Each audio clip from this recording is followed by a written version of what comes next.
दोस्तों, अगर हम कोई भी काम करते हैं तो हमें ऊर्जा की बहुत ज्यादा जरूरत होती है। आप महसूस भी किए होंगे कि जब आप बीमार होते हैं तो आपकी ऊर्जा बहुत ही कम हो जाती है और आप चाह करके भी कोई काम नहीं कर पाते हैं। आप दिन रात बिस्तर पर ही लेटे रहते हैं और आपका बिस्तर पर से उठने का मन ही नहीं करता।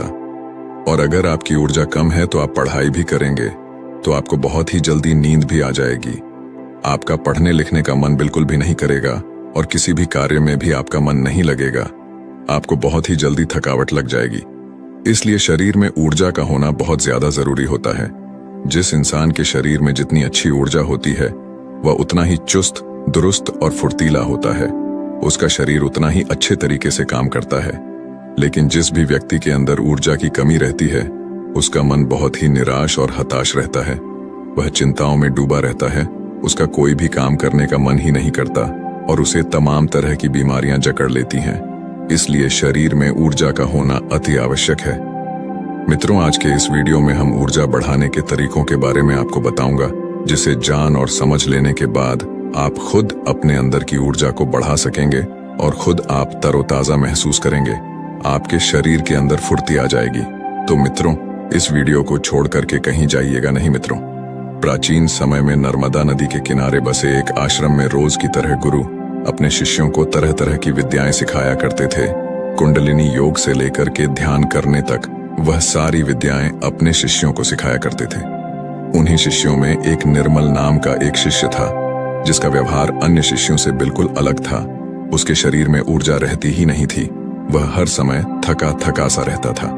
एक बार की बात है, गुरु रोज की तरह अपने शिष्यों को ज्ञान का उपदेश दे रहे थे। उपदेश के बीच में ही निर्मल को नींद आ गई और गुरु की नजर अचानक निर्मल पर पड़ गई। फिर गुरु को गुस्सा भी आया। गुरु डांट कर बोलते हैं कि निर्मल, तुमने रात को ठीक से सोया नहीं था क्या, जो तुम्हें अभी इसी वक्त नींद आ रही है। निर्मल घबरा गया और वह तुरंत नींद से जाग गया और फिर कहने लगा कि गुरुवर माफ कीजिएगा, मैं रात को भी सोता हूं, फिर भी पता नहीं क्यों मुझे हर समय नींद आती रहती है। ऐसा लगता है कि शरीर में जान ही नहीं है। मैं बहुत जल्दी थक भी जाता हूं, चाह करके भी मैं कुछ कर नहीं पाता। गुरुवर, मेरा पढ़ाई में भी बिल्कुल मन नहीं लगता। मैं तरह तरह के उपाय भी अपनाता हूं और फिर भी मैं सफल नहीं हो पाता। हर समय ऐसा लगता है कि हमारे शरीर की ऊर्जा को किसी ने छीन लिया है।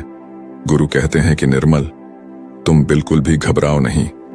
आज तुम्हारे साथ साथ मैं सभी शिष्यों को शरीर की ऊर्जा बढ़ाने के तरीके बता रहा हूं, जिसे तुम सब ध्यानपूर्वक सुनना।